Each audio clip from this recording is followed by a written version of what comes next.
What's up, y'all? Kyle Hamilton here. I want to give a quick shout out to Lucas, Connor, and Ryan in the Week 0 podcast. Jackson rolling out, 3rd and 7 after the penalty, and it's a completion to Kuma. He's still running. Kuma breaks free against a tire defense as the Hokies deliver the dagger here in Tallahassee. Empty look for Richardson. Oh, that is danger!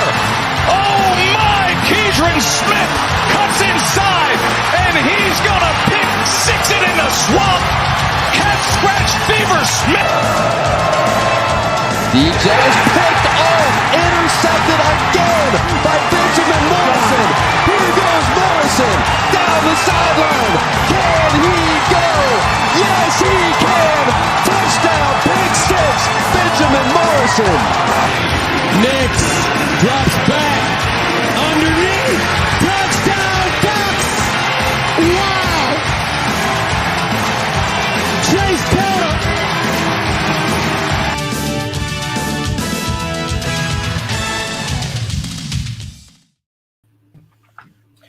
The wow from Gus Johnson gets me every time. Hello and welcome to the Week 0 podcast. I'm your host this week because Connor doesn't love us. Lucas Bronny to the SCO. Gonna get LeBron James oldest. He's the oldest, right? Yep. I think he's the the oldest son to Oregon. Hopefully he will come there. To the side of me, we got Ryan Cheeseburger over 13 mil travel. The cheeseburger has to do with Michigan, I assume, or is that something? Because the NCAA cares more about a kid getting a free McDonald's cheeseburger than a kid getting offered 13 mil. Love that. And then below me, Josh, pay for play Bryant, which makes a lot of sense. Definitely with the Colorado situation that we got going on right now in college football. Not really sure how Dion can sit there and look people in the face and act like it's everybody else's problem and not his. We got probably a pretty quick show for everybody today. I think if Ryan wants to bring up the first banner, I think the first thing we're going to talk about is Jaden Rashada. The Jaden Rashada situation. Go ahead and give us your thoughts about it, Josh. I don't know if you know much about it, but Jaden Rashada, he wants out of the national letter of intent from Florida. He wants out of it because apparently a $13 million deal fell through. What are your thoughts on that? All right, so I actually had to look this up. And what happened was there is a group of, I guess you would call them boosters, right? Group of boosters for the University of Florida, and they got together. I'm not going to drop any names or anything, but they got together and they were talking to Jaden Rashada. They penned up a contract, which the reason why he might be leaving and getting out of that NLI is because originally the contract was for something around $5 million for him to go down and play. And we could talk about how awful that is, because that's not what NIL was meant for, right? NIL was not meant for like, oh, okay, well, we're going to pay a player for his name, image, and likeness rights up front so that they come to our university to play football. NIL was so that when these players go to these universities, they can actually make money off of their own name, image, and likeness. This contract was originally for about $5 million. It got talked up to $13 million before he signed, and a lot of those backers, financial backers for that Florida side of the contract, those boosters learned how much it was for, and this isn't substantiated, may have balked at that offer and said, no, we don't want to pay this kid that much. You know, that's too much for one kid. I mean, he's supposed to be a stud of a quarterback, but this is just an abuse of NIL, and I really think this is probably going to end up with NCAA investigations. And I think it's a real bad look for Florida. Yeah, I mean, Lucas, I don't know how you feel about it because I know originally when this came out, Rashada kind of denied everything. Basically said it wasn't true. Even when a guy like Hayes Fawcett reports it's happening, and he basically calls him a liar and all that stuff. And it's like, okay, if it's not true, then you kind of want to believe the kid in that situation. But then when it all comes out, I almost can't believe that Florida is openly admitting that there was a $13 million deal on the table, because that is illegal, whether or not however it was paid. You cannot flat out guarantee a kid money to sign with your program, because my understanding was that once Rashada put his name on the dotted line, that money was supposed to be sent to him. When that money was not, that's why he decided not to report to camp or campus.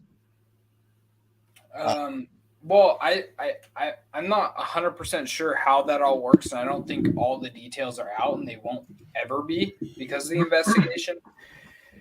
However, from how all of this stuff has gone on, I don't think the university itself has even spoke about They it. have. The only thing they said was they told ESPN that they are not going to fight Rashada in terms of letting him out of the NLI, and that they are no longer. This is what they quoted ESPN, that they are no longer working with the Gator Collective, which is the people that came. Yes. Well, see, so that's the thing, is that the money isn't from the university, and that's how these teams have been able to get around. But they were working with them. They are working with the university. How it doesn't matter. It's the same It's the same thing as getting a NIL deal from Nike. Nike works with hundreds of universities, so it doesn't really matter because it isn't from the university itself. It's how these teams are getting around this, and that's why the NCAA needs to step in on things that are like this that are happening. I find it curious to me, was this something that may have fallen through, or they decided not to give him the money after the Graham Mertz transfer? Because no, it was just purely that it was basically just a fraud. The Gator Collective never had the means or the money to offer him. They basically just said, hey, if you commit to Florida, we'll give you $13 million. He was assuming that he was going to just get $13 million once he signed. And the people that the university was working with, who were so-called the Gator Collective, never had the means or the intention of paying him that money. I would like to see that. I've yet to see any of that. It's all in like an ESPN report. I would have to look at that. To me, it sounds a lot like. To me, it sounds a lot like they wanted to pay this kid to come there because they were going to pay him more than what any boosters from the University of Miami were going to pay him, and that's why he flipped in the first place from Miami to Florida. Yeah, back in November. I think that's a big reason why he did it.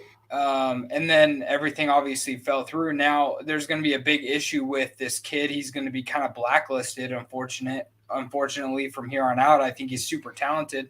A kid that Oregon wanted really, really bad until he, obviously ultimately decided not to choose Oregon. But I think it's going to hurt him really, really bad. And he's, it's one of those things where $13 million is a lot of money. And when you hear it as an 18, 17-year-old, you're like, oh my goodness, that is a crazy amount of money. I don't even got to play a down of football and I get this $13 million. Like, are you kidding me? Of course I'm going to take that.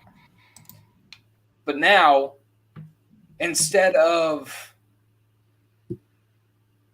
writing out his college career at, say, Florida, or taking a minimum NIL deal, because you can still, even if this thing fell through, he could have still easily got NIL deals from other places for, even $1 million, 500,000 Well, here and there. Like, he could have easily gone and done that from other places, but it's 17, 18-year-old kids, man, and they're making their own decisions, and they're getting thrown a large number in front of their faces, and they just don't know how to act. Well, and that's part of it, and well, like Ryan was saying, the other part of it, you've got the Gator Collective that went to this 18-year-old kid and flashed a bunch of cash and said, "You come to Florida, this is yours. You commit to Florida, this is yours." And I mean, whether it was lying, whether it was somebody wasn't in the loop on the actual amount that was finalized in whatever agreement they had. Like, I mean, we don't know all this stuff, right? We don't know. We know who runs the Gator Collective, but we don't know who they're talking to. We don't know if they're directly involved with the University of Florida, besides just obviously paying players to commit to Florida. Brothers. It's the Pouncey brothers, man. They're running schemes out there now. It's kind of like we have no idea. It's kind of like what Notre Dame Prime even just said. It's like Ryan Day said it, I believe, last year, that it would cost Ohio State roughly $13 million just to keep the kids that are on their current roster to stay. So $13 million for an unproven high school recruit, like he said, is insane. And to me, I don't know. I wouldn't give a kid $13 million to come be my quarterback. Unless you're freaking Trevor Lawrence or you're Tim Tebow. Even those people, like it coming out of high school, nobody was like, this guy, right? Nobody's like, this is the guy who's going to go win back-to-back national championships, or this is the guy who's going to go take this team to the champion. Nobody is seriously taking a high school student who's never played a down of college ball, who's never even practiced with other college athletes. Who's to say Jaden Rashada? Who's to say that Jaden Rashada is going to be a good quarterback? We see five-star quarterbacks fail all the time. Also, you got something else here. If this was on paper, Jaden Rashada might have something to sue for. Yep. And Notre Dame Prime actually said that. Yeah. 100%. He will have something to sue for. Unfortunately, he's going to probably win that lawsuit. I still think he's going to get blacklisted from college football. So he's going to have to. He's going to have to go. That's why he would win. He's going to have to go play it like Mississippi. Well, he can play. I believe he can play in the USFL, Lucas. I believe. I think those kids can come out of high school. I don't think so. I would know. He'd probably go play college. There's nobody in the USFL out of high school. They're all like to start. But I'm saying I believe they were going to try to make that or the XFL a way for kids to either go to college or go straight to the XFL. I doubt the XFL because that's going to actually be a decently sized professional organization. But I think he's going to end up having to go to one of these these bounce back schools. He's probably going to have to go to a bounce back school, and he's probably going to have to prove himself. But here's something to put this into perspective, right? This kid was going to get $13 million straight out of the gate to play 4 years, 3 to 4 years. He might not even play a full 4 years at the University of Florida, right? Mm-hmm. There's a quarterback right now in the National Football League that is playing in the divisional round Sunday. His name is Brock Purdy, and he is making an annual salary of $934,000 on a 4-year contract. You're muted. Jaden Rashada was going to make more money than a quarterback that has led his team to the playoffs. In 1 year. Not only that, but the divisional round. He already won. Exactly. He He already won a playoff game, and he may very well win the Super Bowl, which is so that's like something to put into perspective. Brock Purdy was Mr. Irrelevant, right? Yep, he was, and he was also a 3-star recruit. I mean, it's. And this whole thing is like, I know people will, like Lucas is almost. I'm not. Tell me if I'm reading what you're saying right. You kind of feel bad for Rashada in the sense that he's going to be blacklisted. 100%. But in my opinion, we've seen this with the Peyton Bowen situation, where the kid gets offered $2 million. Whether or not that happened, multiple people that are credible reported that it happened. But $13 million, $2 million is a big difference, and I think that this case, along with what happened at A&M this past season, should maybe show these kids that, hey, maybe I shouldn't commit to a school that offers me the most money, because guess what? They may promise me all this stuff, but guess what? Who's to say once I sign that letter that they're going to give me anything that they said? We've seen it with Jordan Addison. Jordan Addison was promised all this stuff to go to USC. Never got a dime of it. Well, he did, but not as much as he wanted. But I'm saying, just these kids are going to start. I feel like these kids need to start learning that just because they offer me $13 million doesn't mean they're giving me $13 million. That's just that they're going to say, it's kind of like a politician. They will tell you anything they can to get elected. Just like these coaches will say anything they can to get you to sign with their school. Once you sign that paper, they don't owe you anything. It's just like these kids when they do the verbal commitments. They don't owe these coaches anything. Mm-hmm. Well, there could be a contract connected to that $13 million, and that's why he may have a lawsuit there. The big thing about it, though, is that I'm telling you right now, all three of us, go back to when you were 17, 18 years old. Oh, if you said $13 million, you offer me $13 million and you put a contract in front of my face for me to sign for $13 million, I'm putting 4 signatures on that. Okay, but Lucas, let me tell you this for sure that I'm taking because you played football in high school and college. Right. You're an Oregon fan, right? Let's say you had been committed to Oregon and you had a relationship with Dan Lanning for over a year. You've been committed to them and you have all these relationships with these kids and everything. And all of a sudden, let's just say Washington comes and knocks at your door and says, "Hey, Lucas, I know you're an Oregon guy. Your family loves Oregon. Love you. You've been committed for a year. But if you flip right now and you sign a commitment to come to us, we will give you $13 million. Back when you were 17 or 18, would you have done that? Even though you would have. To me, it all depends on the situation, though, because say I'm playing a quarterback, right? You're Jaden Rashada. It's the same thing. Say he grew up a Florida fan, whatever the hell it may be,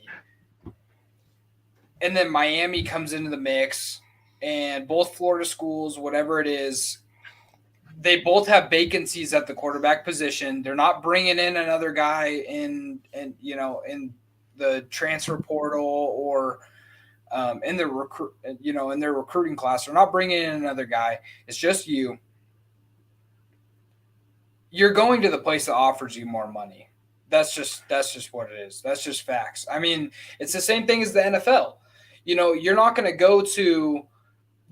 be one of the best, say the best wide receivers in the National Football League, and then one team is like, well, we can offer you whatever $10 million for 4 years, and then another team is like, we'll give you $21 million for 4 years, and say a crappy team or something like that, we'll give you $21 million for 4 years. You're going to go to that crappy team. I mean, you're going to go there. You're going to shine. You're going to play well, even if your team sucks, and you're going to get your money.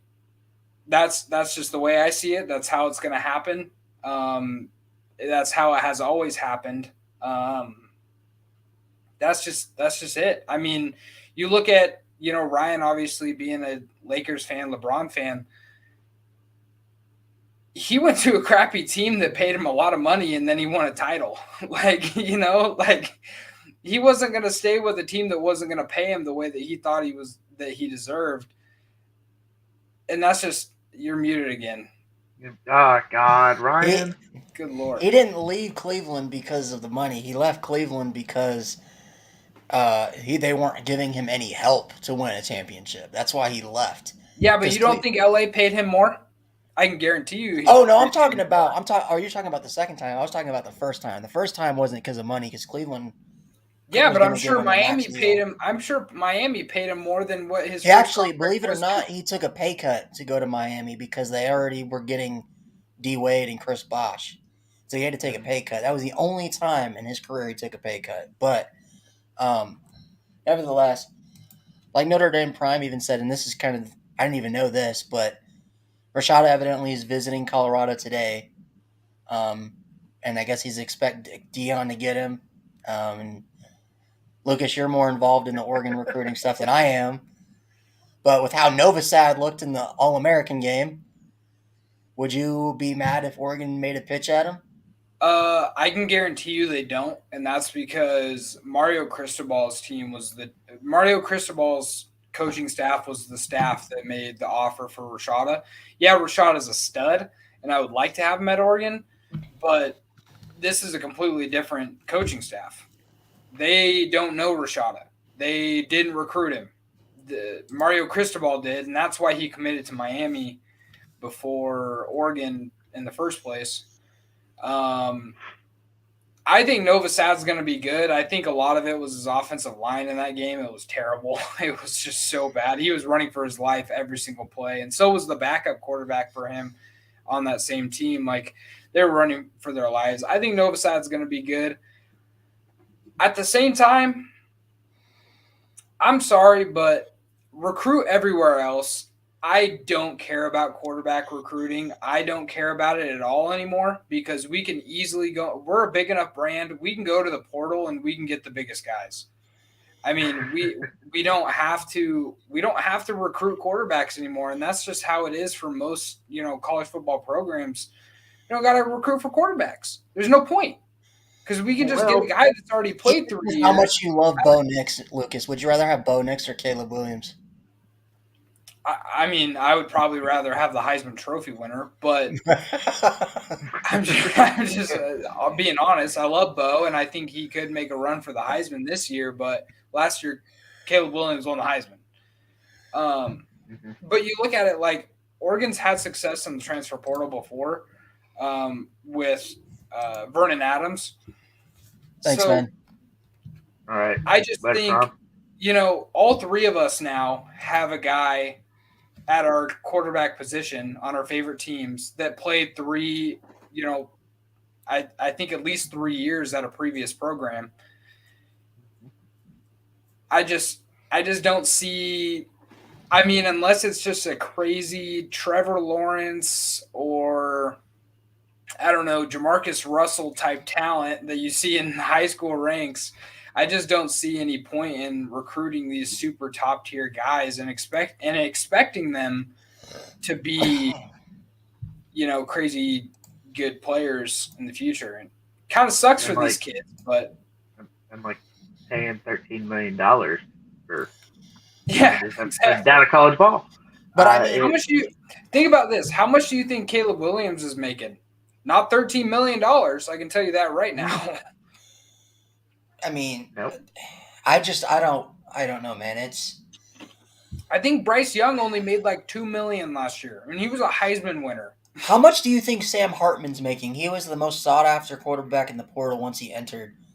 And not shit because he's going to Notre Dame, but hey, they said no. Listen, the only tampering, quote, we tampered. Evidently, the only reason he didn't declare for the draft and went to Notre Dame was because he figured that he could make more money NIL-wise at Notre Dame being the quarterback there than he would being a 6th or 7th round draft pick. Yeah, Lucas. Don't you know the N in Notre Dame stands for NIL? Yeah, evidently. Come on. For sure. He could probably, I don't doubt it because he wasn't going to be drafted.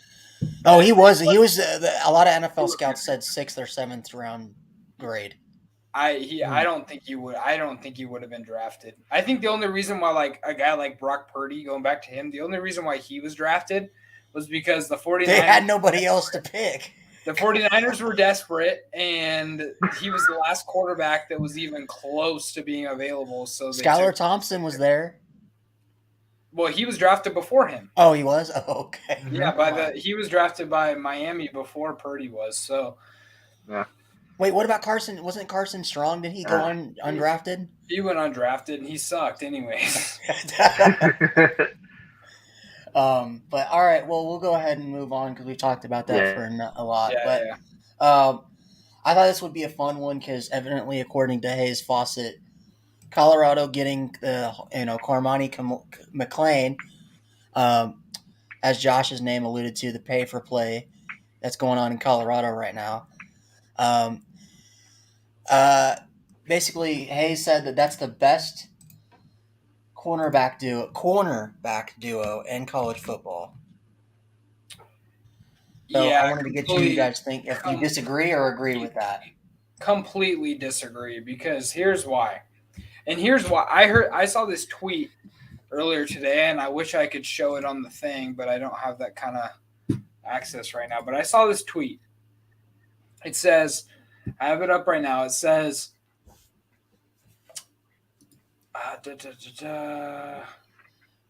Shedeur Sanders showing off his deep ball once again. And obviously, we're talking about corners, but I'm talking about Colorado here. Showing off his deep ball on NFL Rookie Watch, the Twitter. Yeah. Just, tossing a deep ball, whatever. Shedeur Sanders doing his thing with that, in shorts. A Husky fan said this doesn't prove anything. Free clout for a player that hasn't earned it at the highest level. Somebody responded with, he is a top 3 quarterback in the Pac-12. Wait. These kids coming in. I'm not going to say that HBCUs is bad football, because I think that there are a lot of really, really, really talented kids in the HBCU. Obviously, Shedeur Sanders probably should have been a D1 guy to begin with, and so wasn't he a 4-star quarterback? He was a 4-star, yes. And obviously Travis Hunter, and then you look at a guy like Kevin Coleman, who's going to Louisville, who was a 4-star wide receiver coming out of high school. These guys are really, really good, but they got to play some good comp. Like they gotta play some good defenses. They gotta play other 4 and 5 stars lining up on the other side of the field. They don't get to play Southern. They don't get to play Southern 4 straight games. Southern, these other teams, and you get Shedeur Sanders lined up against a team like, say Oregon, obviously I'm not even going to put USC in there because their defense is trash. I mean, Northwestern sucks, and they could beat Southern, maybe. They're going to have a rainstorm, but yeah. But they're lined up against a team like a defense like Oregon has with 4 stars everywhere. You got a defense like Washington has with 4 stars everywhere. I need to see these kids play some real football before I say anything. If Travis Hunter they play TCU week 1. Travis Hunter comes out there and balls against TCU, and Shedeur Sanders balls against TCU, and they even make that game close, I'll change my opinion. Has TCU even got a quarterback yet? I don't know who their quarterback's going to be. They're still going to have a good team, though. I mean, Dykes isn't going to. Last year wasn't just an anomaly. I think they're going to. Is Brennan Armstrong still in the portal, or did he commit? Yes, he is still in the portal. Okay. You know what's hilarious? Never mind. I was going to talk about Spencer Sanders, but we're still on Colorado. We can talk about that. It's hilarious that they have 3 former quarterbacks. They have 3 transfer quarterbacks. I don't get it. But I need to see Colorado do something before we even say a word or a thing about what's going on. I know that there's a lot of freshman players in college football nowadays. It's the same thing as you got in the league with a lot of rookie players that are just dominating the league right now. You get these young guys that are playing really well, but can we at least see it first before we say all this crazy stuff? I mean, like, Absolutely not. best absolutely corner, not. best cornerback Colorado's duo going in the 15 country. and 0. Let me 15 see. and 0. I had 15 it and pulled 0. up. Winning that natty. I do think it's funny that collectively, for the past, like, ever since the Washington game, I have been going to blows, and I love it. I think it's fun. Going to blows with Washington fans and, obviously Oregon State fans on Twitter. Oregon State fans don't talk quite as much, but Washington fans talk a lot, and I like to talk back. Collectively, we have all one thing in common, and that's that we hate Deion Sanders and that we want Colorado to fail so bad, and we just don't understand any of this stuff that is happening in college football right now with Colorado. Wait, Lucas, I thought you were all aboard the primetime train. I was about to say, what's wrong with primetime? See, I don't mind him. I didn't mind him before he came to Colorado, and the reason being because he isn't in the D1. So now he's competition. That's why. No, that has nothing to do with it. What has everything to do with it is he thinks that his shit doesn't stink, and obviously everybody knows that he thinks that. He has thought that forever. I mean, since his playing days. But like when he makes comments like on the Monday Night Football game with the Bucs Cowboys game, he was on the Manning cast, and he started making comments about like how all these kids are getting paid and all this stuff, and that's just how college football is nowadays, and like kind of like in a condescending way. And it's like, dude, do you not think that we know what you're doing right now? You're trying to make it seem like you're not doing this tampering shit and you're not paying these players all this money and all these things and doing Once all he this got stuff. the job. And then this guy is the biggest tool bag because he wears nothing but Colorado stuff. Like, dude, put on a different fucking outfit. I'm sorry, but it drives me crazy because he thinks that they're this big brand and he wants to make. Oh no! The head coach of Colorado is wearing Colorado gear. No, but you got to see him. You got to see him. Like, you look at any other coach, they're wearing like. When Marcus Freeman got the job. When Marcus Freeman got the job at Notre Dame, he wasn't wearing Notre Dame shit at all. He was wearing a suit and a tie. You wear a suit and a tie. You wear maybe a T-shirt. You wear a hoodie every once in a while, whatever it is. But this dude is always wearing a Colorado hoodie and a Colorado. Colorado hoodie, Colorado polo, Colorado hat. Lucas, let me say this. I guarantee he's walking around in Colorado sweatpants. If he wants to sit here and act like he doesn't underwear. If he wants to sit here and act like he doesn't pay for players, who was the first recruit to flip to Deion when he got the job? Speaking of, 2 days after he got the Colorado job, Dylan Edwards, a Notre Dame commit that had been committed to Notre Dame since last spring, and he literally admitted that he got more money at Colorado. That's why he decided to go to Colorado instead of Notre Dame. He just wanted to play for prime time. That's it.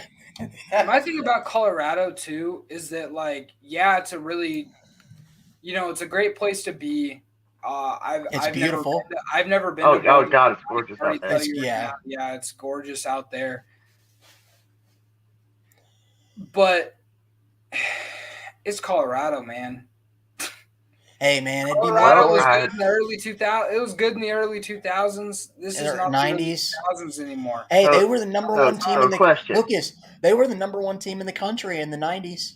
They were the number one team in the country in 2000, and then they lost a game, and then Oregon beat them by 50 in the Fiesta Bowl. So, like, I just Colorado. I don't know. It's going to be interesting to see. I have their record at 6-6, which is a lot better than it was last year, where they only won one game. But Lucas, they're going to win a Natty next year. I actually, in my opinion, I actually have a hot take, and I actually think they do beat TCU week 1. Whoa! Let's not go. Whoa! We can't start that fire that quick, buddy. Hold your buffaloes. Hold your buffaloes right there. We can't be doing that. My thing is I just think that as I'm wearing like a buffalo colored hat, a Colorado colored hat. Lucas has been infected by primetime. It's on his mind. His wardrobe will slowly change. He'll start dressing like prime time. Start dressing like prime time. I don't know, man. I don't know. It'll be interesting to see. I'm definitely 1,000,000% going to the Oregon Colorado game, which is week 4 in Austin. You guys better blow them out. Well, we're going to blow them out, but I just can't wait to be there to just to see Dion. You better take videos of. You better zoom in on Primetime's face on the sideline if he's not wearing his sunglasses. He's going to be wearing sunglasses. I just like how unique this is, right? I like how unique this situation is. So Did you guys Deion Sanders going to Colorado, which won could one you imagine game last year. Could you imagine if The Rock would have if he ever became the head coach at Miami? Like Well, no. Has Deion Sanders ever been this far west? No. You gave me an idea there, Brian. You gave me an idea. So, what if Dwayne "The Rock" Johnson became the head coach at Hawaii? What if he started, recruiting players? I don't think people would play for him. Hawaii's a beautiful place. Kids, I don't think people would play for him. See, here's my thing, and this is where Peyton Manning screwed up, and I think he could have. You think Peyton Manning should have become a coach? I think he would have already had maybe even 2 national titles at Tennessee. I wish he would have coached the Broncos, man. You want to know why would he coach the Broncos? Because he goes to all the fucking games. He spent 3 years there, dude. Wait, but he lives there. He lives there. Because it's a nice place. We just talked about that. But no, he was involved in the ownership search. He put a bid in to own the Broncos. Yeah, because it's a nice place. Because he has a lot of money. Because he has a nice place. And my thing is, I think he should have, and he could have never known that it would have been like this. And I think he could still probably make the move because I've heard some rufflings and some rumors that he wants to get into coaching and that he could get into NFL coaching, not so much college. But dude, who wouldn't play for Peyton Manning at Tennessee? I mean, who wouldn't? Or Eli Manning at Ole Miss. Yeah. See, I think Eli's funny. And he's a funny dude, and he's a good dude. But he's not Peyton. He doesn't have what Peyton has as a quarterback. What? You don't. Okay. He's got more Super Bowls. Before we go down this rabbit hole, they have the same amount for one. Oh, okay. Sorry, 2 each, right? And for two, Peyton was only carried by his defense once. Eli was carried by his defense twice. There's a big difference. Eli wasn't carried by his defense, Lucas. He was carried by his defense and some of the luckiest shit I've ever seen in Super Bowls before. He was They both won their Super Bowls the same way. They did just enough not to lose the game. No. I mean, they didn't come out and throw for 400 yards. They did just enough to not lose. Peyton's first one, he kind of beat the crap out of the Bears, but that's the Bears. It is the Bears. But Rex Grossman was their quarterback, so I mean, I'm kidding. I don't know. I just think Peyton Manning missed an opportunity there. He could still do it, but you're seeing this more and more, and I think it's something that these quarterbacks, these former quarterbacks, or these former players could really, really. Hey, we're seeing it now with what take advantage of. Bethune-Cookman. They're at FCS school. They just hired Ed Reed to be their head coach. You're going to start seeing kids go to that video. Reed, boy. Yes. Did you watch the video? Yes. Recently that he posted? Mm-hmm. He's pissed, dude. He is pissed off at that school, the whole school. For what? Because they don't take care of their campus. He posted a video. He was on live and he posted this video where he was like, I don't need to be here. He's like, I could be anywhere else, literally anywhere else. But I'm here, and now I got to come out here with my team and pick up the campus, and it's some bullshit because this is not my job. I'm here to coach football, not to clean up this fucking school. And he just went, he went crazy. He went off on the whole school. Oh, I'm sure. I'm sure. I mean, I'm pretty sure his job title says head coach, not custodian. Yeah, exactly. And I get it. Like, and I'll say this: But I mean, do you guys see kids going to Bethune-Cookman to go play for Ed Reed? No, like legit 5 and 4 star. The best job in football right now is a fired head football coach of any Power 5 conference team. That's the best job in the world. They're paying you millions of dollars, and all you have to do is not work. Pretty much. I would say the best job in football. You show up, you get hired. If you do well, they're going to pay you more money. If you don't do well, they're going to buy you out and pay you more money. I just don't see why anyone wouldn't do it. There's no better job in college, or there's no better job in football, like all football, NFL, college together, than the practice squad wide receiver. I'm sorry. That is the easiest job. It is the best job in all of college football. You get pounded in the dirt by the first team, but is the best job, absolute best job. I think you still make like $500K a year. Yeah, but you get paid to basically take a beating every day. Not as the receiver. Not the receiver. No, God, no. Like you run routes and catch footballs. I mean, that's like that's like being the backup kicker. Unless you're like a practice squad receiver and you got to go up against like I don't know who's the hardest hitting safety in the NFL right now. Probably Jamal Adams, like Derwin James because Derwin he James nearly killed a guy. Yeah, do that. You're a practice squad receiver getting paid $400K, and you're lined up against Derwin James. They don't hit people like that in practice. No, they don't hit people like that anymore. But no, I was gonna ask because Eddie George is the new head coach at Tennessee State, which the only reason I know that is because Notre Dame plays them next year. Right. My question is, what was different with Dion taking over at Jackson State, we're talking about bottom of the barrel FCS HBCU team, makes them get all these recruits, but now we see all these other schools like Bethune-Cookman and Tennessee State trying the same formula, but they're not getting these 4 and 5 star recruits. I can tell you right now, right? You're ready for this? Yep.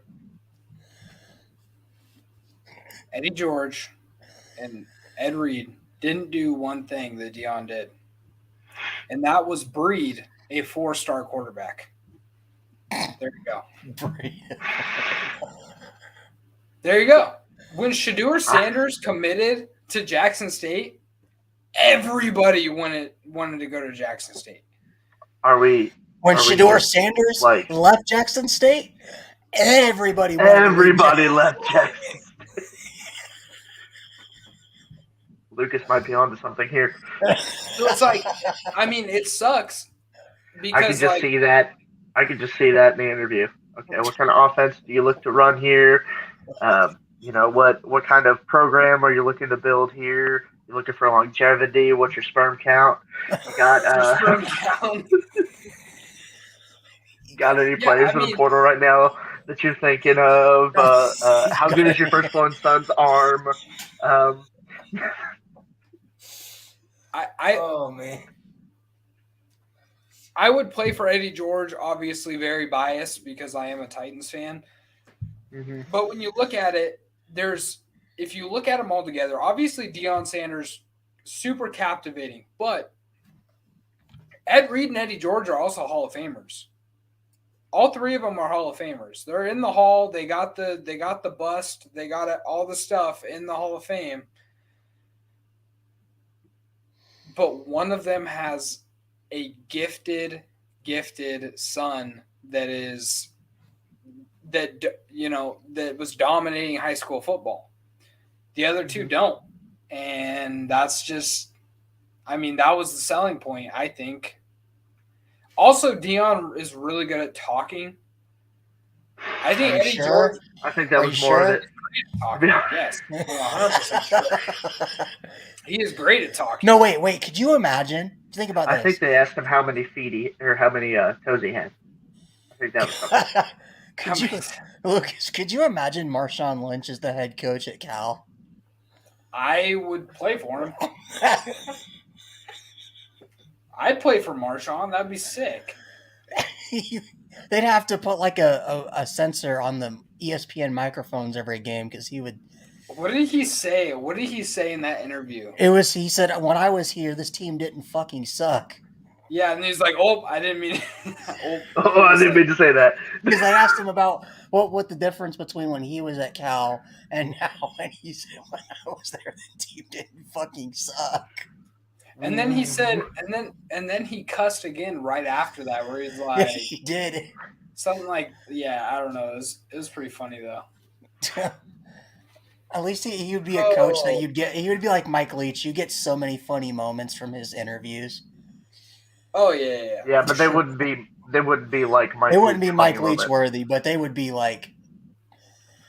Oh. I still think the interview he gave about marriage advice, like what to do for your wedding, fantastic. That one. I thought. He was the one he was about like, don't worry about having a big wedding.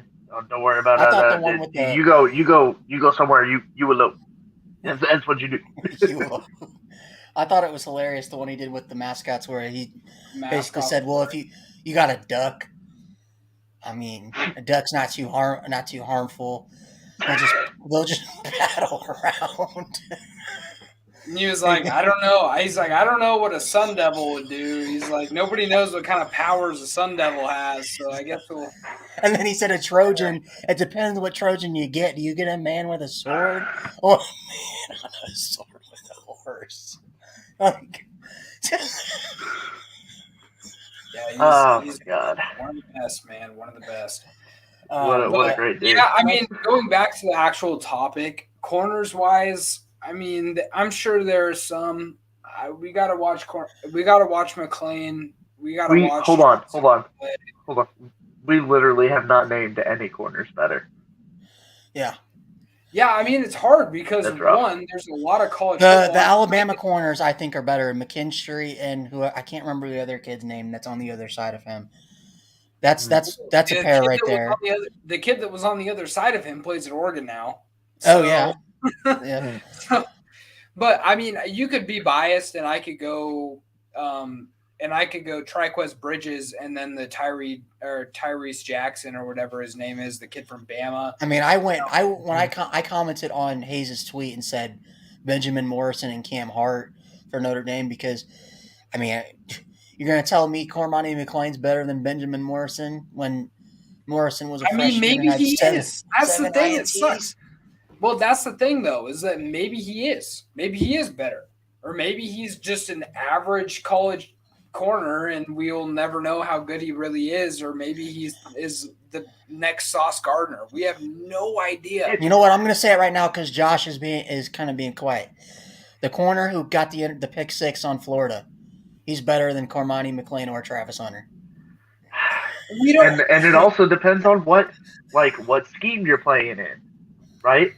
So if you're playing in like a fucking cover 3 kind of defense, just a 3-4-3 kind of defense, I mean it really depends. Like, my thing about Travis Hunter though, is he going to play offense or defense? Because a lot of people were joking and saying he's going to play both. They're going to play them both. I 100% they're going to play. He's going to get killed. Because he played both at Jackson State, so I don't know why they would change that. But how would you that's doing that at that level and then being an Ironman athlete at FBS level is way different. He didn't play a lot of it's just different though. But he didn't play a lot of offense. He played rarely, and then when they needed him, he played offense. Like he played mostly defense. So kind of like the guy who played for Michigan. He was like Jabril Charles Peppers. Woodson. Okay. He was like Charles Woodson. He was a Charles Woodson type. Yeah, Jabril Peppers too. These guys. He was like a Dory Jackson too. He did a lot of both sides at USC. They did that kind of stuff. My thing about Travis Hunter, though, he didn't put on any weight at Jackson State. He Not didn't eating put on good, any man. weight. Not eating good. Dude is skinny as hell. Like, he needs to do something or else he's going to get killed. Because you see a lot of these skinny guys, they get into a Division I program, Oregon, USC, Miami, Florida, these like really good strength and conditioning programs, and they put on a lot of weight. And you can see a visible difference from year 1 to year 2. Most guys, you can see a visible difference. There's no difference on Travis Hunter. He is still skinny. If you look at him now and you look at him when he got to Jackson State, he was still a skinny dude. Yeah, he's fast as hell. I get that. But he's also a short dude. He's skinny. He goes against some guy like the dude from Florida State. Oh, shit, what's his name? No, Lucas, if he goes up against some guy from Utah, he's going to get murdered. We see what they did to Caleb Williams. Tall receivers. I'm trying to make an example of a tall receiver where, God, what is that guy's name from Florida State? It's going to drive me crazy. Which one are you thinking of? An older one or one now? No, one now. He's their best receiver right now. No, he's looking it up.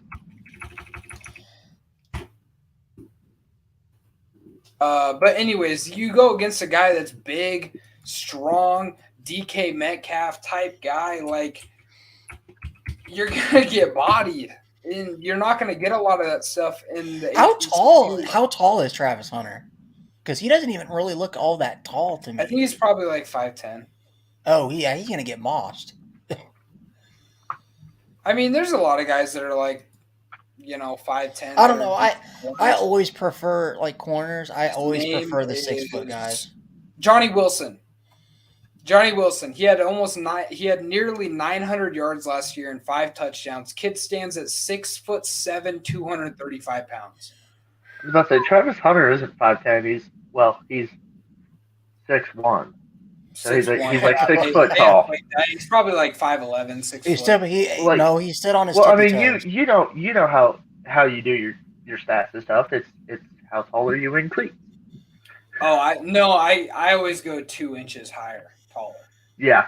I always went 2 inches taller. That was always my thing. I was like, I would usually say in high school, I would usually say 5'11". I'm pretty sure I'm 5'10" now, but that's just what the doctor tells me. I don't know if he just doesn't want to tell me I'm 5'9" and wants to make me feel bad, but jeez. I'm pretty sure I'm 5'10". Hey, I just found out the other day I'm 200 pounds. So hey.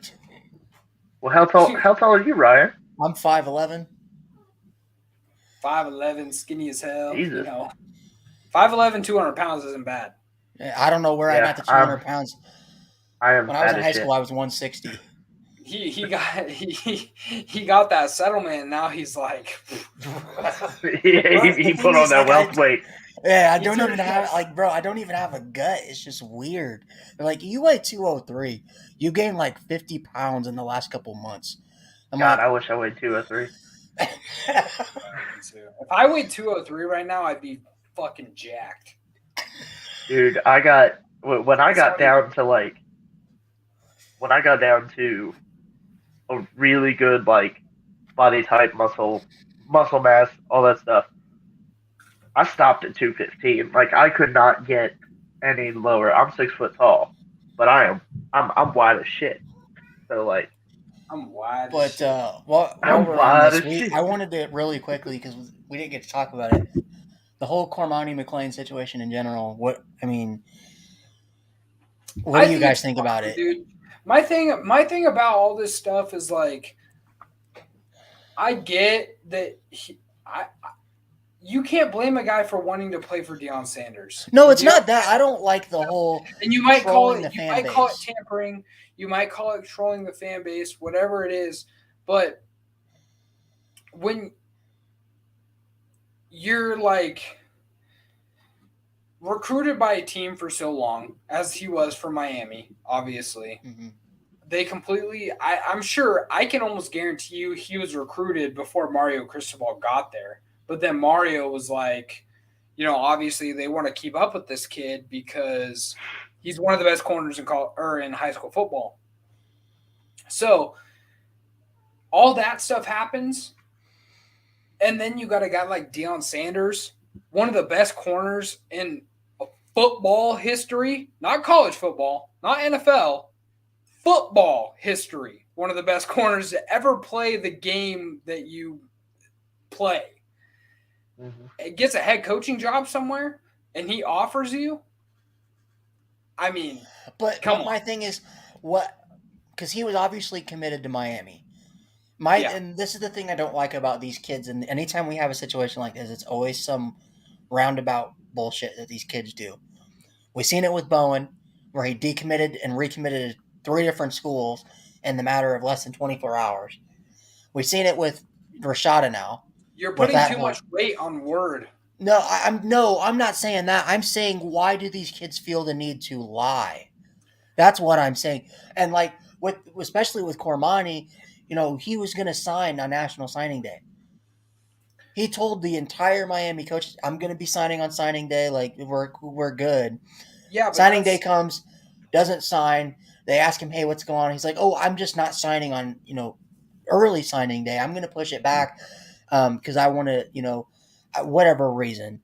And then the All-American game happens, and they asked him, "So are you guys? What are you doing?" He's like, "All I know is I'm committed to Miami." They're like, "Well, are there any other schools contacting you?" "Nah, I'm committed to Miami. That's all I know right now." And they're like, "Okay, so when are you going to give an official date when you sign your thing?" "Oh, I'm going to sign my papers to Miami, blah, blah, blah, whenever." And then it comes out that people seen him in Colorado on a visit, and pictures were taken. The kid goes on Instagram during his visit and tags Tampa, Florida as his location, basically saying, "Y'all, like you guys," and he put in the thing, "Y'all are tripping." He wasn't just doing that.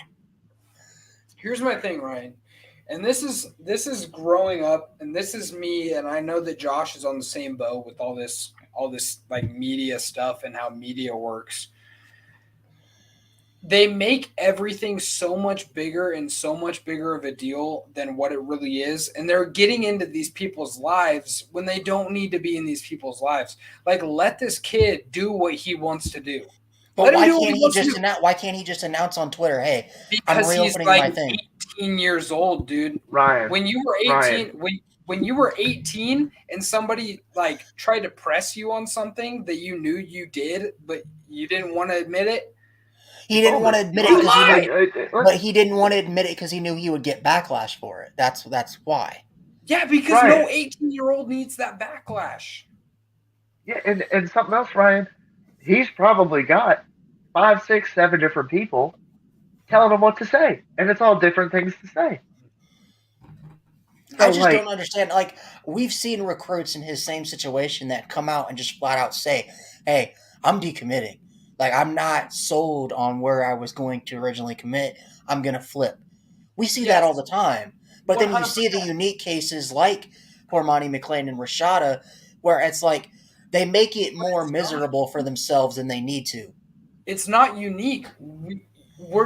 It's not unique because I can tell you here right now why it's not unique and why you just don't understand that it is. I mean, Lucas, even the Bowen situation pissed you off.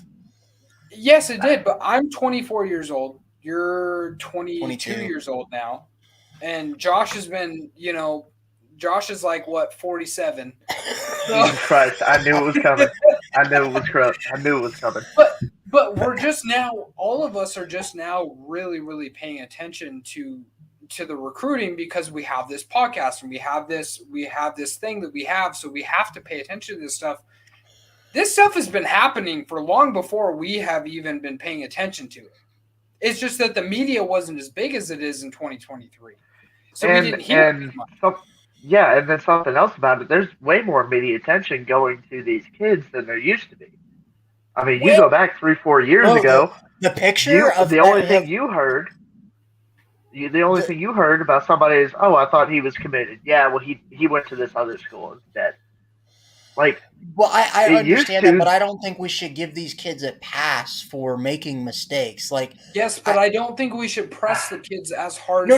Listen, like, I'm just saying, as a because I was 18 at one point, and I didn't handle situations the best when because like a lot of these kids, I'm sure they feel like they have to lie, they have to make up stuff so that they don't get media backlash because, well, I think it's wrong. A lot of these fan bases are fully invested in college football, and if you screw a fan base over, especially a fan base like Miami or Florida, and then expect people not to be upset with you, I don't agree with the whole attacking this kid publicly on Twitter, but I also can understand why, because I've had it happen to me with Bowen. That situation pissed me off, and you know what? His own parents told him he made a stupid decision, and that he embarrassed 3 universities on a public format, and 2 of them pulled their offers from him because of it. Oh, over a girlfriend. Yeah, because he didn't But see, this is my problem. Dumb kids are going to do dumb shit. This is the issue that I have always had with this, and I've never been in this situation. Neither of you have been in this situation either. No.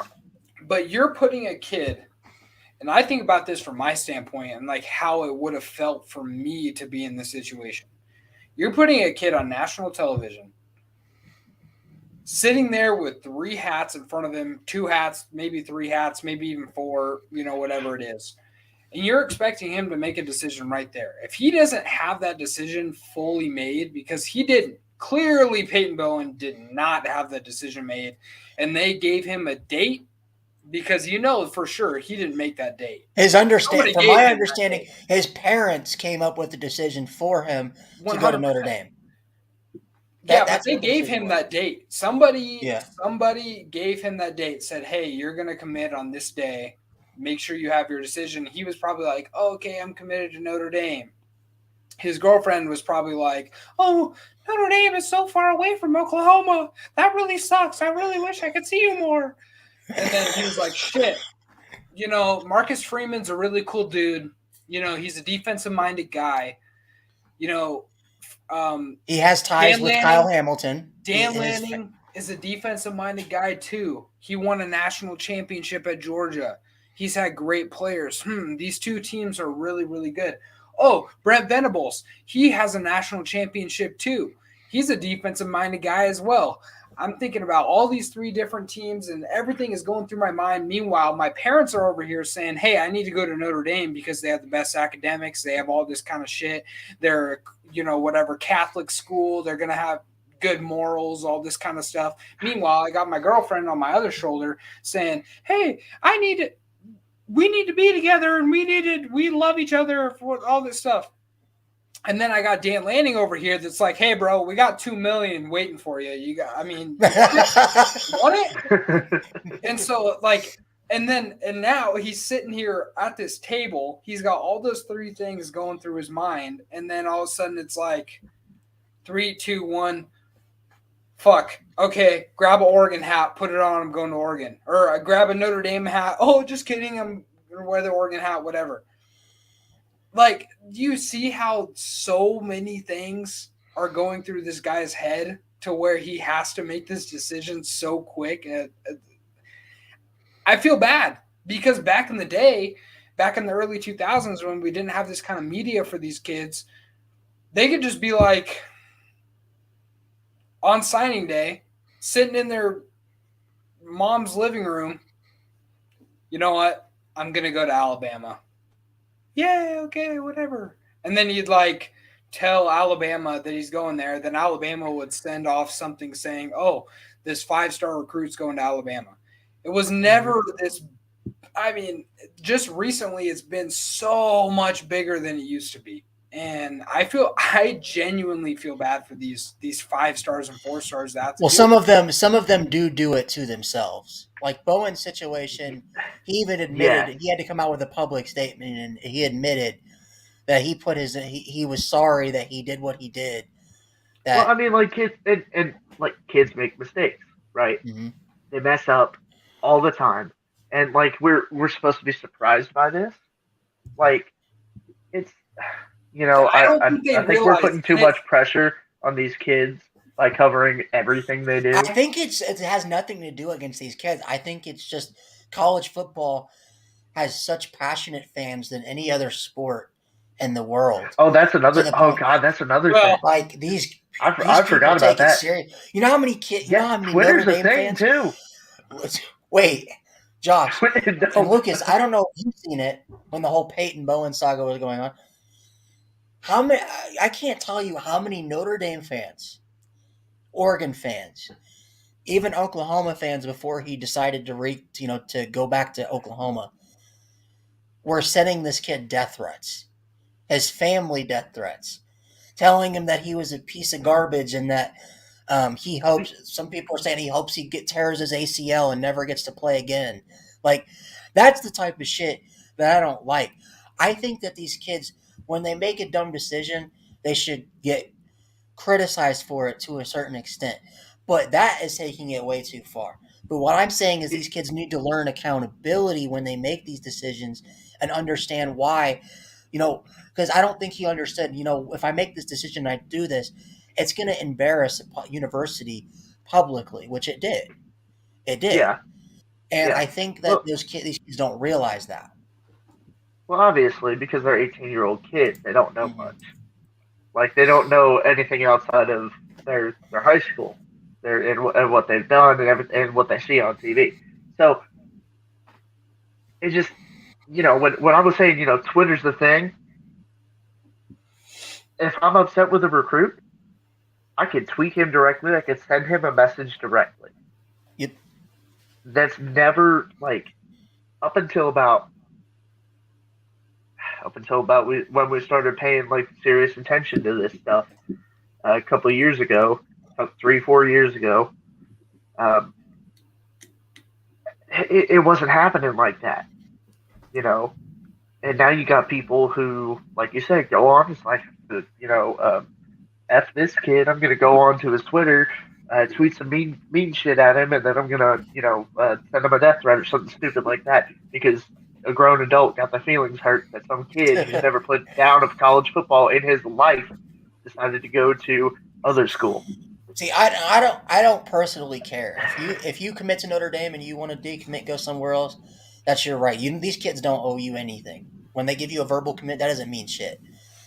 But I don't like the whole making a you care meeting. about you care about someone's word, and we Yeah, all that's care about Yeah, someone's that word. matters. I think if you're a good human being, you care about someone's word because the word yes. you make means something. Like I would rather you tell When me. you tell somebody, when you I would tell rather you somebody tell that you're me going to do instead something, of saying, "Hey, I'm solid with Notre Dame." If you're not actually solid, I'd rather you tell me. And if I'm Marcus Freeman, I would personally rather you tell me, "Hey, like I know I've been committed to you guys for a long time. I know people might be mad at me, but I'm going to make the best decision for me." You can't get mad at that. You can't get mad at the kid for that. But these kids don't do that. They make it a media extravaganza, and it comes all out of proportion. And that's why I don't like it. But I don't like that it becomes like that in the media. But I also don't like that these kids just don't be like, "Hey, what's going to happen to them if they just tell a coach, this isn't the school for me?" You might get media backlash from fans, but you have that anywhere you go. I've never understood the early commitment. Oregon actually just got a guy that committed class of 2025, right? Mm-hmm. We just got a class of 2025 kid. For one, why are we offering a kid that is a sophomore in high school? Don't get that. Don't get that. Junior or higher, I get that. Sophomore, I don't get. That guy, we just offered somebody who could have. I don't get it. But anyways, he committed to the University of Oregon. We've had kids before.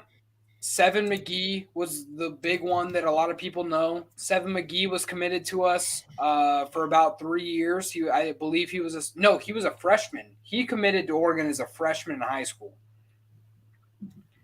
Ended up going to Oregon. Now he's going to Jackson State next year in the transfer portal. A lot of things can happen in 3 years. A lot of things can happen. Don't understand it at all. I don't understand why kids do that. I think that every single kid, in my opinion, unless you know, I'm going to this school for the rest of my life. Like, if they drop my stuff or whatever's on the school, that's on the school. For me, I'm going to that place. If a kid feels that way, great. It's very rare to see kids that stick throughout for longer than a year. It's very rare. I don't like commitments, and this is what I told Ryan before when we talk about it in the chat, where you send me these commitments. Even last year, my God, does Ryan send commitments in the chat? These 2024 commitments, and I'm like, dude, like, let's just wait until they at least sign something, or let's wait until they get there, because you sent me the Peyton Bowen one when he committed. You sent all of us that. Obviously we said the same thing. Wait until he's committed. Wait until he's committed. And look what that kid did. He ended up committing to Oregon, and then he was like, "Nah, I'm committing to Oklahoma." Like, I like commitments. I think they're cool. They're fun to look at. Hey man, you've seen it too many times. That's the third recruit or fourth recruit. We had Jaden Lamar do it to us. We had Keon Keeley do it to us. We had Peyton Bowen do it to us. Like, Jaden Lamar posted a picture the other day. That guy's jacked. I know. Dude's a beef. Ryan, do you think it's the drive through Gary, Indiana that really does it? I don't know, man. It's you know what a lot of people say it is? They say a lot of these kids that like are high 4-star, even some 5-star recruits, they commit to Notre Dame before they get the Alabama offers, the Georgia offers, and they use Notre Dame as like a placeholder. Oh no, as a stepping. Like as a placeholder until that's rough. And that's where it's like Keon Keeley used us because he didn't he decommitted Notre Dame before. I mean, he got his Alabama offer and he told Notre Dame, he's like, I'm not going on an official. That's just an unofficial. I'm solid with you guys. Don't worry. Then goes on the Alabama visit, decommits that same week. Like that. I don't know. It's infuriating, but that's why I like kids like a Drac Bowen, who is a borderline 5-star linebacker who's been committed to us for 2 years, and he's coming, or like a CJ Carr who is the thing too is like why I don't get this, why you would commit to somebody for so long when Lord knows in 2 years you might not even be recruited by the same coaching staff, and they might not even want you. Like when we got Will Stein as our offensive coordinator, the reason why we lost Dante Moore was because Will Stein didn't even want him. He wanted Austin Novosad. That's the only reason why we lost Dante Moore. Obviously, we could pay as much money as UCLA. They don't got shit. I mean, they have LA money, but they don't have any boosters. They don't have fans. Nobody likes UCLA. Nobody shows up to UCLA. They don't have fans. Nobody gives a shit about UCLA. But I remember when UCLA was, what were they, 6-0, 7-0 this year? Yeah. At one stretch. They played Washington. Nobody was there. They actually had banners covering up seats to make it look like it was more full. And he wanted Austin Novosad, so we ended up getting Austin Novosad. I mean, he decommitted, or he didn't even decommit from Baylor. He just straight up signed our. I'm surprised you got him. I was when you seen that. I was surprised you guys got him because Notre Dame and Ohio State had tried with that kid for like months. The minute that we signed or that we hired Will Stein, I knew 100% we were getting Austin Novosad. They had known each other since he was a coach of his in high school, and he had been recruiting him at UTSA since then. Obviously, UTSA wasn't even in the cards because of his talent level, but he had been trying to recruit him, trying to get him there since he was like a freshman in high school. So like, Yeah, I'm sorry if I've been quiet. I knew we were gonna get him. I knew we were gonna get him. Josh, you got Devin Leary. Why are you being quiet? Yeah. Look, we can look. Okay, transfer portal is different than recruiting. Okay, Kentucky doesn't recruit. Hey you know man, who you guys Kentucky gave has him to that. Don't compete with lie. recruiting. You guys gave him that Kroger NIL deal. Where did Will Levis come from? Penn State. Yeah, he was a Penn State recruit. Right. He was at Penn State. Yeah. You guys like the transfer portal? Oh yeah, we do. Well, it's because like Kentucky doesn't develop quarterbacks. No, we don't. We just go get them. Do not disrespect the hefty lefty. Oh no! That was 3 or 4 coaching staffs ago. That's a long time ago. You said they don't develop. I mean, well, now that Liam Cohen's back, I think. Hey, Andre Woodson was a beast. All right, He really was.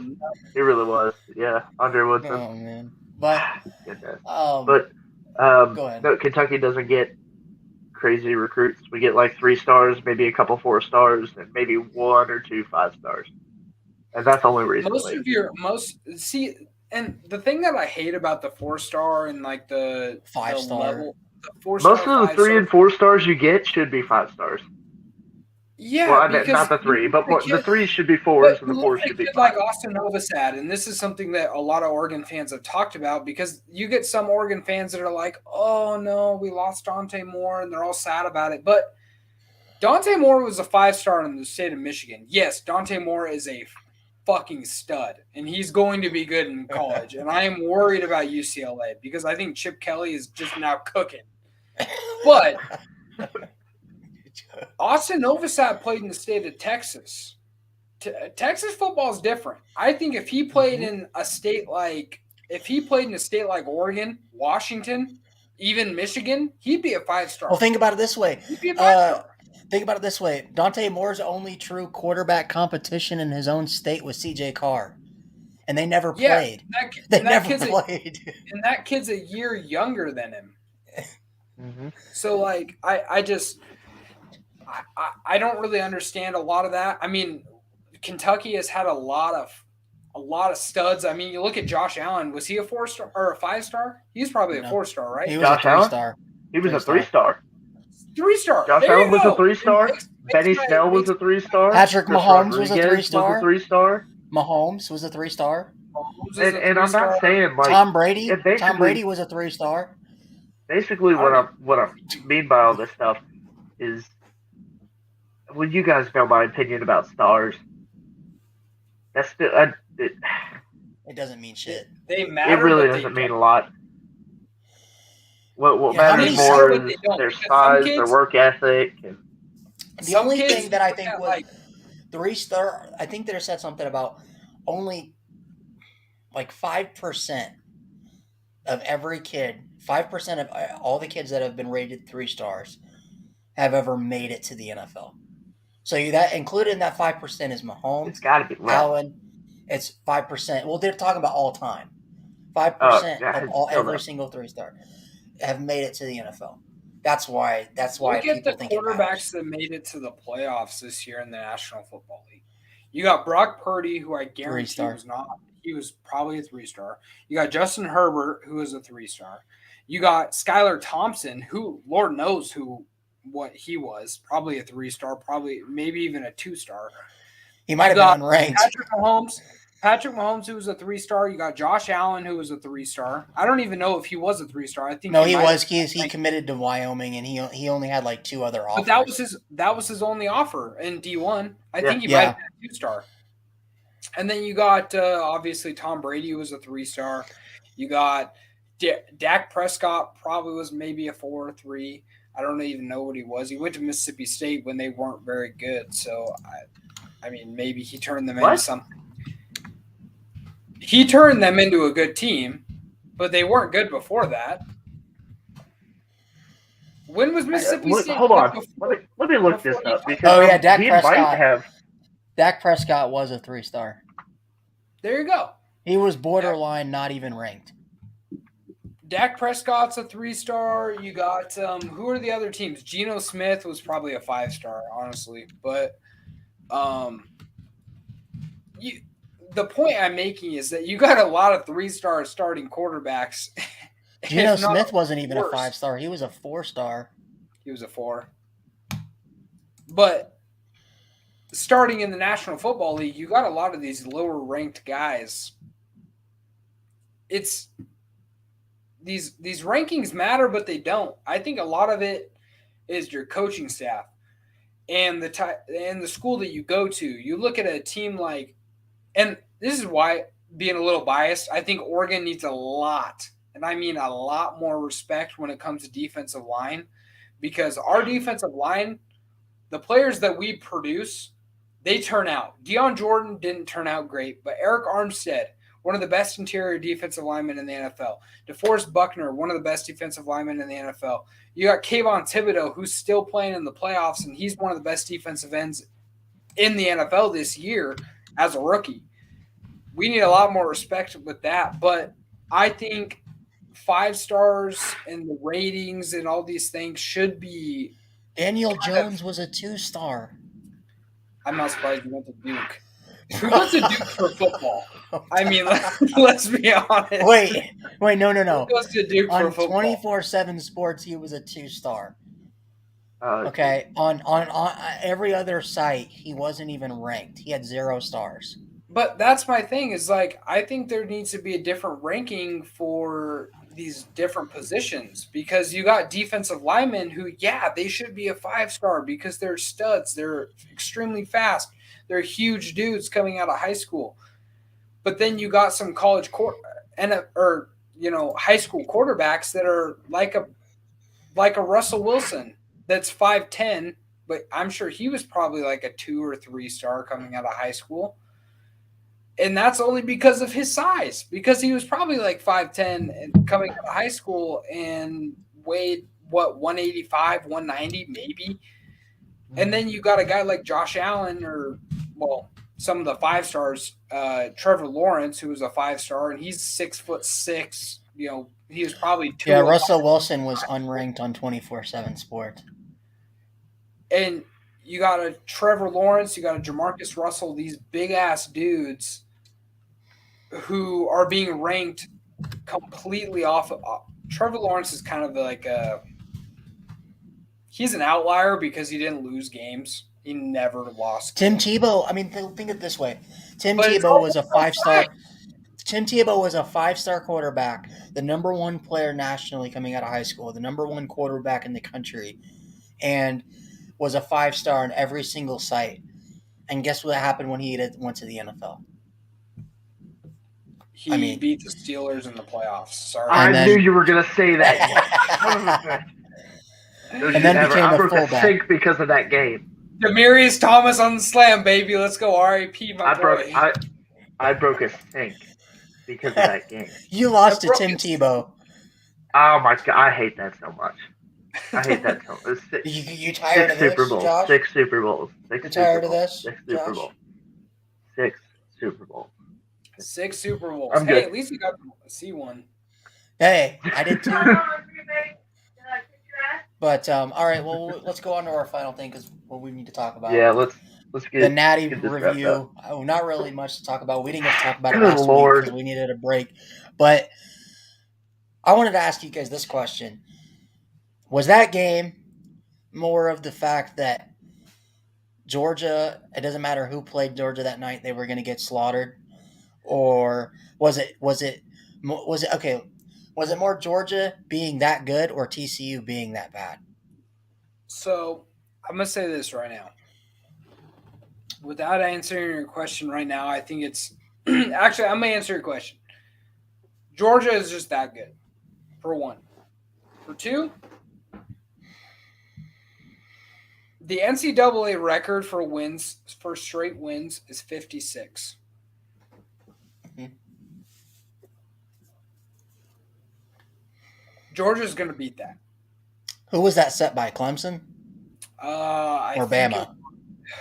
no, it was like I think it was Bama with Bear Bryant or some shit like that. It was in the 50s or some shit like that. Like it was a long time ago. And I know that because of NCAA, I'll win like fucking 60 straight games and then it'll show me. But anyways, Yeah. That hurts me. I think that Georgia is going to end up breaking that record. And the reason is because they continue to bring in great players, and I think Kirby Smart is a better coach than Nick Saban. I'm So saying you think? it right So do you think that they win a Natty next year, yes. even Yes. though they don't know who their quarterback 3 in a is? row. I think they three-peat. I think But they who's going to be their sure. quarterback? That's my thing. Is like Stetson Bennett To is be gone. honest, I genuinely do not think it matters. They just put Stetson Bennett is a good talent at the college ranks and with the best team in college football. That's when he's a good talent. Okay, let me put it this way. It does I not don't think- matter. It has never happened. It has never happened in college football history. A team has never repeated. Yes. I think it's very impossible to do. It's one of the hardest sports to do that in, because the reason why is because you lose players, you rotate guys. They're losing their top defenders, and Keely Ringo's gone. Their interior defense is gone. I think they're going to be good. They'll probably make the playoff again, but I don't know if they can win a Natty. I just think that it's kind of like where Ohio State is. Ohio State just lost C.J. Stroud. They lost Jackson Smith and Jigba. They just lost Marvin Harrison Jr. They're losing basically everybody, and now Marvin they're reloading. Coming back. Oh, he is coming back? Okay. Yeah, he was only a sophomore. I thought he was a junior for some reason. He can't leave. He'll still be there. But here's the thing. Yes, I understand that. But Georgia is at a level where they had guys last year that could start on any team in college. But we thought weren't starting on that Georgia team. No, so I think Bama could have done it. But the reason why they didn't is because I think they didn't because of the kick six. They were 11-1 that year, Lucas. And if they didn't get the kick six, they would have. They probably would have won the Natty. But I don't know if anybody would have stopped that Florida team, to be honest. Or Florida State. But I'm serious when I say this, and Josh can put in his 2 cents here because he's the SEC guy in our group. I think Kirby Smart is the best coach in all of college football, and I think he is better than Nick Saban. I think he's a better coach than Nick Saban. I think it's hilarious, though, that Alabama fans think Nick Saban should get credit for Kirby Smart's national championships. I think Nick Saban gave him a lot. Nick Saban gave Kirby Smart a shitload of knowledge. Bro, you should see the Alabama. That's why I have so much confidence in Dan Lanning, because he sat behind Nick Saban. He sat behind Kirby Smart. He's soaking in all of that knowledge. The same thing with Tosh Lupoy, our defensive coordinator. He sat behind Nick Saban. He got a lot of that knowledge. I think that they can be good. Hello, John James. Hi, John. I think that he can be good, but I think that Kirby Smart is the best coach in college football, and I think he's going to prove it next year when they win 32 straight games and win the national championship again. And then I don't know. I just don't think you can win it. All these commits that are coming that would usually commit to Alabama are now committing to Georgia. Georgia has the number 1 class, and they don't have the number 1 class. They have number 2. Yeah. But I'll just say this. I don't think anyone has ever won a Natty, with the exception of Alabama, with A.J. McCarron and Greg McElroy. Do not disrespect A.J. McCarron. That has won a Natty. Listen, that has won a national championship with a non-elite quarterback. Do not disrespect. You know, A.J. McCarron, Was a game manager. That's what AJ McCarron was. Starting quarterback for the St. Louis Battlehawks right now, for the XFL St. Louis Battlehawks, the greatest team in the XFL. Lucas, there's a reason that he's with the Battlehawks right now and not with an NFL practice squad. I don't want to hear none of that. He's gonna win a ship with the Battlehawks, and then you're gonna eat your words. I'm telling you. He'll be the starting quarterback for the Broncos next year, or the year after. I mean, for not forfeiting and finishing the game. That's no, man. I don't know. I don't think Georgia. I think Georgia will be the favorites, but I don't think they win it because I think they need a quarterback to do it. Even when they had Stetson Bennett in, I believe, 2020, they had 2 losses his first year because guess what? They just didn't have an offense that year. I don't know. I think Tennessee. I think Tennessee is the team to beat next year. Ryan, I think you're falling. Ryan, I think you're falling for one of the classic blunders. What? You're undervaluing the Georgia National Championship. No, you know I'm what not happened last time that happened? Do you know what happened last time? What? They went 15-0 the next season and won it again. Here's my question. Here, we can end it off with this. The best. Hey, John's a Battlehawks fan. Let's fucking go, dude. Let's go. All right. Actually, let me say something about the national championship. It was Ryan's question. So, not forfeiting finishing the game. We kind of had to. Running clock kind of speeds up the process. But I said it at the beginning. Georgia was going to be a meat grinder. They had been, and it really didn't seem like they had been. But we all know, Josh. And we all know that they should have lost to Missouri. That should have happened. But they didn't lose to Missouri. That's the thing. They didn't lose to Missouri. They pushed through. They found a way to win. That Georgia team, not as scary as the year before, still got it done. Oh, they were scarier than last year because they drug a team in the Natty. And I don't. Okay, and then anyway. In hindsight, go. How Oregon did and what they did to Oregon, we should have known what they were going to do to TCU. Wait, does this mean Kentucky's better than Oregon? We got double the point. They didn't score 45 on us. I would say when national TV is on Georgia, they don't disappoint. Except when they're playing Missouri and Georgia Tech. Then they disappoint. National TV wasn't on those games. ESPN was. Yeah. All right, guys. Let's get this wrapped up. But no, I really quick because we were talking about Georgia. Do you guys think this was just a one-time thing for TCU, or do you think that they can compete next year, or I guess in the years to come? I think TCU blew all their luck in that Michigan win. Honestly. See, I don't think it was luck because I seen a lot of people say that every single ball bounced their way. I look at that and I don't, people will say, well, if Alabama was playing Georgia in that Natty, Alabama would have gave Georgia a game. I don't think it would have mattered. I don't care if it was Alabama, TCU, or Michigan. Georgia, either one Georgia was a wrecking ball.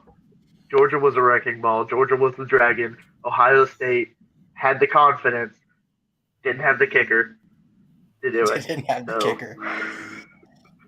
But no, I mean, do you guys agree with that too? That TCU shouldn't have been in the playoff because that's what a lot of people are saying after that game.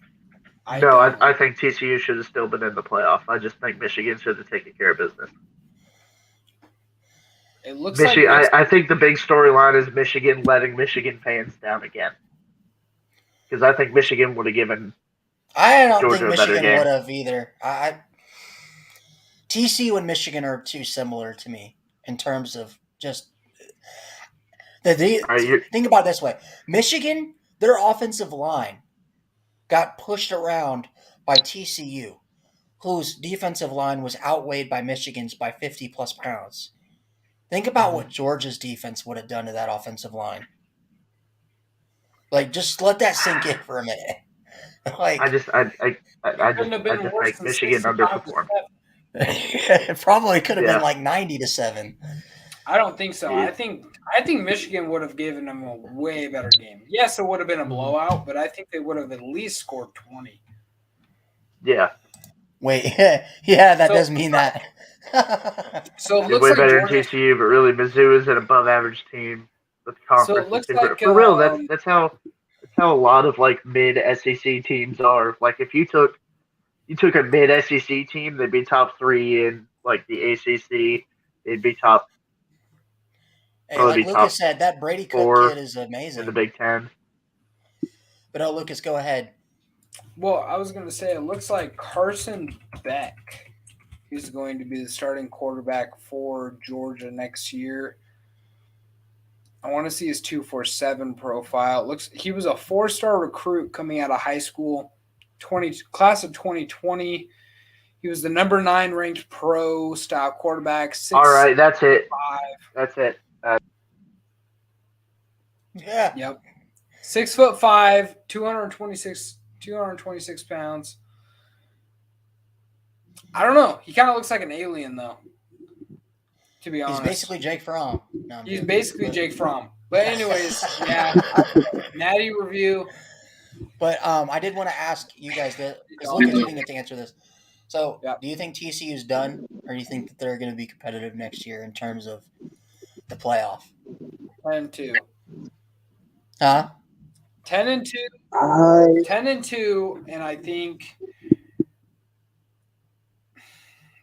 I mean, it depends on how the Big 12 goes, but I think they could probably get back to the Big 12 title with that record. I don't know that they win it. Maybe they do, but I don't think they make it back to the playoff with that record, especially in the Big 12. Like I said before, I think they lose to Colorado week 1 because they don't know what Colorado they don't. Nobody knows how Colorado is going to look. Nobody knows how TCU is going to look. Like, I don't know if they could be much better than they were last year, and I think if they were bringing back Max Duggan, I think they're a playoff contender. No, 100%. But if they don't have Max Duggan, then I don't know what. I mean, who's to say what TCU would have been if Max Duggan would have sat on the bench the entire year and the starting quarterback didn't go down? Here's the thing. I think if TCU, and this might be like shooting low for them, they go, 9-3? Yeah. I can see something like that. I think that's a good season for TCU next year. But I mean, I had even talked to one of my buddies who's a Georgia fan, and he told me that he didn't think. He said, I don't care if we would have been playing that 2019 LSU team.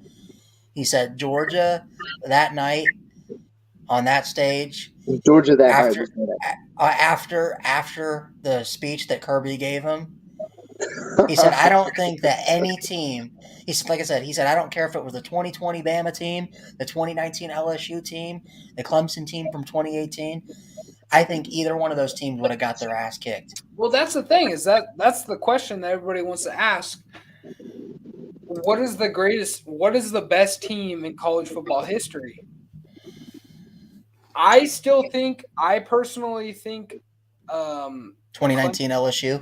I personally think that Clemson, the first team to ever go 15-0, I think that team is the best team in college football. A lot of people say that 2001 Miami is, which I have a hard time disagreeing with that because of the talent that they had. I mean, they had Vince Wilfork, they had Ed Reed, they had Champ Bailey, I don't know if they had Champ. I think they had Champ. They had Devin Hester. They had a crap ton of dudes that were NFL talent guys. LSU did too. They lost 20 dudes to the draft the year after 2019. And almost all of them are Pro Bowl selections in the playoffs. and a couple of them have been to a Super Bowl. Yeah, I mean, yeah, that's the question. Who do you think is the best team in college football? I think. Let me say this. I think a lot of people sleep on that 2020 or that 2021 Georgia team because I think that defense, like, Oh no! That defense was murderers, bro. Like no, that was.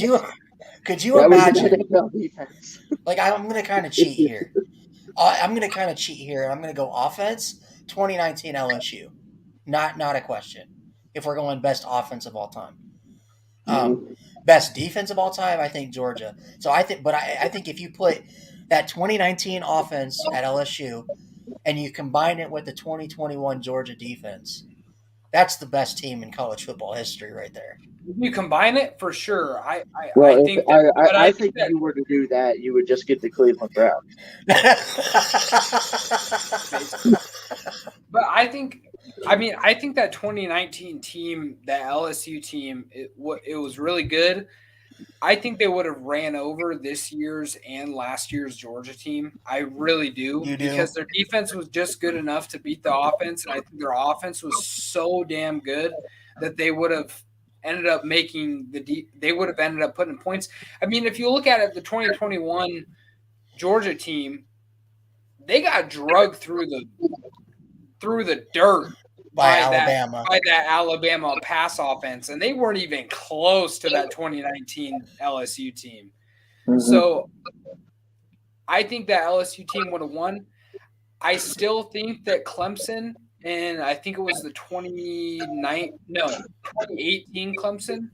Was it 2018 or was it 2017 that Trevor Lawrence was a freshman? Trevor Lawrence was a freshman 2017. Or no, 2017. 2018. It was 2018. 2018. Okay, that 2018 Clemson team that won the national title absolutely drug Alabama. I think they are the best team in college football history. I think that they beat. Wasn't that the same team that beat Ohio State 31-0? Or no, that was Notre Dame. 31-3. My bad. But they destroyed. I can't remember who they. Yeah, they destroyed Notre Dame in the playoff, and then absolutely destroyed Alabama in the national title. Which I will take credit for. Notre Dame kept that game close at halftime. Hey, you know what? Alabama didn't. We did. We stuck it in. We stuck in there, even though Julian Love was out for the entire game. Stuck in there. Good job. Right. Good Lord. We survived a round. But anyways, I think we can wrap it up there. It's been long enough. I thought it was gonna be an early show or a quick show. We started talking too much. It's all right. We had a lot of good things. We had a whole week to start thinking about this stuff. So I think I'm gonna close it out there. I am your host for this week. Hopefully Connor wants to join us at some point. I'm your host for this week. Lucas Brawny to the SCO. Hopefully he comes to Oregon. McKnight to my side, to the side of me. I think it's what is it? My right? I can't. Well, yeah, there you go. Yeah, that's my left. I'm looking at mirrored. Ryan Cheeseburger's over 13 mil. I think I'd take that deal too. Travel. And then I would. We got Josh, pay for play, Bryant. This has been the Week 0 podcast. I'm glad to have everybody here. All, two of us. Bye, John. Love to have you. Please subscribe. Like and subscribe. We really appreciate it. And we'll be back next week. Yeah, we will be back next week. And hopefully we'll have 7 p.m. Eastern, 6 p.m. Central, and whatever the time Lucas is. 4 p.m. 4 p.m. Mountain Time. Oh, Pacific. Yes, Pacific. Sir. All right, guys. Peace out, and we'll have Ryan end this out. Yep.